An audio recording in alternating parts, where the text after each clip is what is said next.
कक्षा 10 के सभी छात्रों का मेरे चैनल में हार्दिक स्वागत है। आज मैं उपस्थित हूँ आपकी हिंदी पाठ्य पुस्तक का पाठ 11 केदारनाथ सिंह की कविता नदी लेकर। तो आइए भावार्थ प्रारंभ करें। अगर धीरे चलो वह तुम्हें छू लेगी। अब यहाँ पर नदी को प्रतीक मानकर कवि कहना चाहता है कि आज की जो नव पीढ़ी है वह भौतिक युग के यानी विज्ञान के जो साधन हो गए हैं, विज्ञान ने जो इतनी उन्नति की है तो उन साधनों के पीछे दौड़ रही है और पाश्चात्य विदेशी सभ्यता से प्रभावित है। इसलिए हमारी जो भारतीय संस्कृति और सभ्यता है वह पीछे छूटी जा रही है। जो जीवन के मूल्य हैं वह नव पीढ़ी, जो नई पीढ़ी आज की है, वह पीछे छोड़ती चली जा रही है, उसका उस पर ध्यान नहीं है। तो एक नदी के माध्यम से समझाने का प्रयास किया है।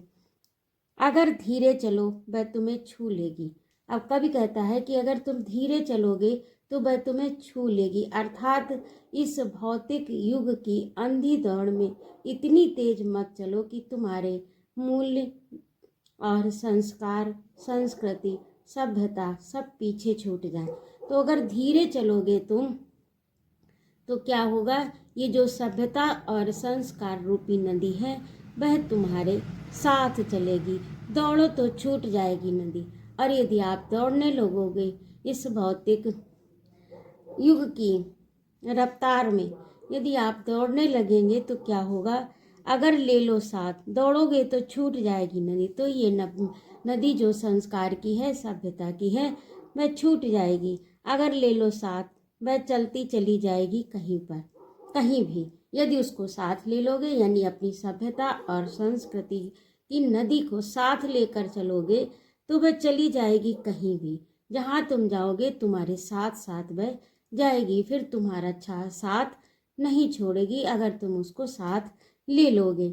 यहाँ तक कि कबाड़ी की दुकान तक भी, यहाँ तक कि कोई आवश्यक नहीं आप किसी ऊंचे पद पर ही प्रतिष्ठित हों, आप किसी छोटी जगह पर भी जाते हैं तो वहाँ पर ये आपकी सभ्यता और संस्कृति की नदी जो है वो वहाँ तक भी जाएगी, उससे आपका गौरव बढ़ेगा। जरूरी नहीं है कि आप किसी ऊंचे स्थान पर ऊंची पद प्रतिष्ठा प्राप्त करें तभी ये काम आए, बल्कि एक छोटी जगह पर भी आप होंगे तो वहाँ पर भी ये आपके साथ होगी तो आपके गौरव को बढ़ाएगी। यहाँ तक कि कबाड़ी की दुकान तक भी आप ऊंचे पदों पर जाएंगे तो वहाँ भी जाएगी। और अगर आप यहाँ पर कबाड़ी की दुकान से तात्पर्य किसी छोटे पद, छोटी जगह पर से है, छोड़ दो तो कहीं अंधेरे में करोड़ों तारों की आंख बचाकर वह चुपके से रच लेगी।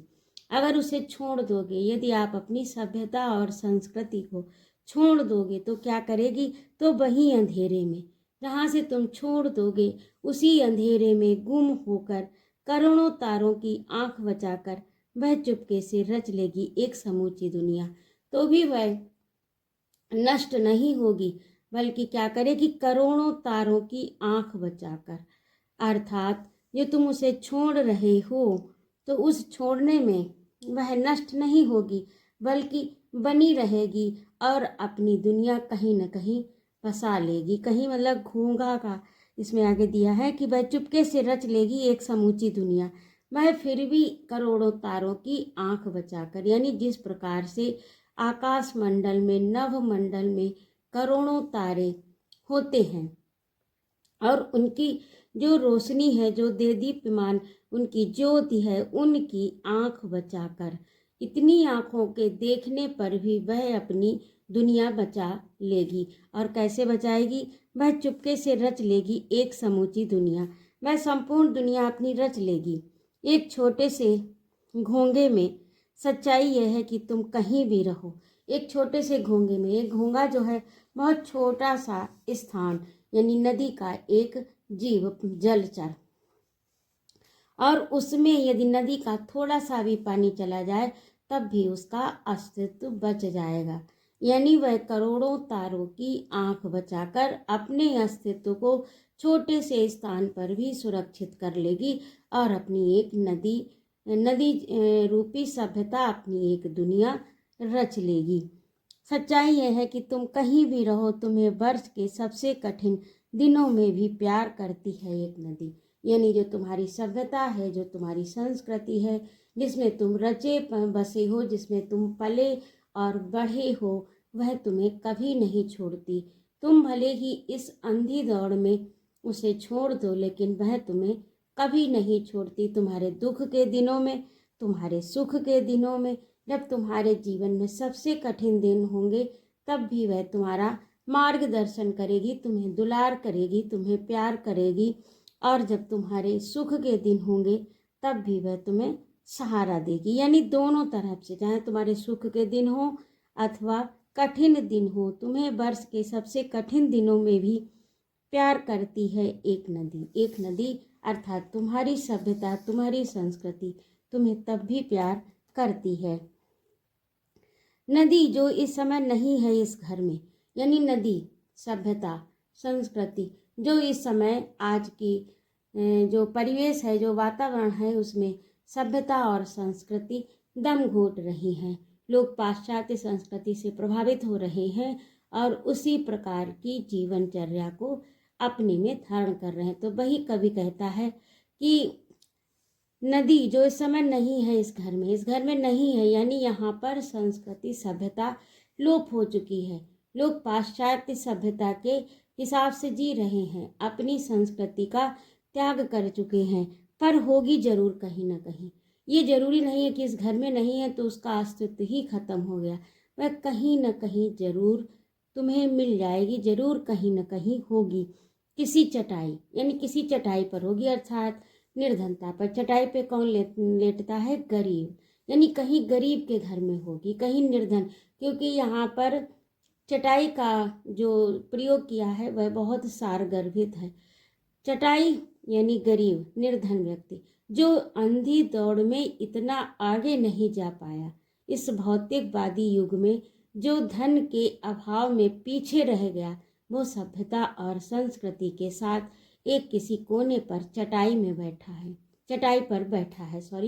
पर बैठा है। और जो इस भौतिकवादी दौड़ में दौड़ रहे हैं, उनसे सभ्यता और संस्कृति छूट गई है।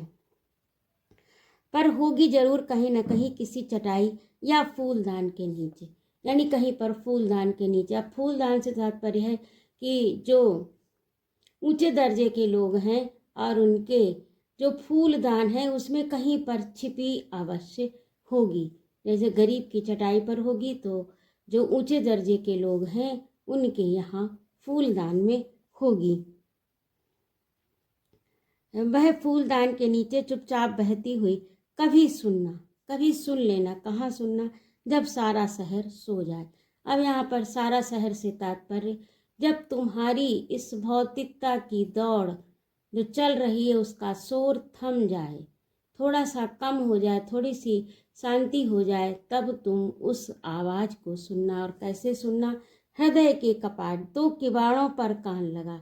यहाँ पर किवाड़ों से तात्पर्य हृदय के कपाट से है। जब तुम्हारी भौतिकता की ये दौड़ का शोर कम हो जाए, तब तुम किवाड़ों पर कान लगा धीरे धीरे सुनना कहीं आसपास। तब तुम अपने हृदय के कपाट पर सुनना, धीरे धीरे से कान लगाकर कहीं आसपास एक मादा घड़ियाल की कराह की तरह सुनाई देगी नदी। तब तुम्हें क्या होगा? एक मादा घड़ियाल जो है वह भी एक मगरमच्छ जैसा जलीय जीव है। तो उसी मादा घड़ियाल की कराह, जैसे मादा घड़ियाल जो है कराहती है पीड़ा में, तो उसी प्रकार से वह कराह रही होगी, सुनाई देगी नदी। तुम्हारी सभ्यता और संस्कृति की जो नदी है वह कहीं पर तुम्हें कराहती हुई मिल जाएगी। जब तुम अपने हृदय के कपाट खोल कर, हृदय के कपाट पर कान लगाकर सुनोगे, तो वह तुम्हें कराहती हुई मिल जाएगी। तो आज के लिए इतना ही। ये आपका जो कविता है वो पूरी हो गई।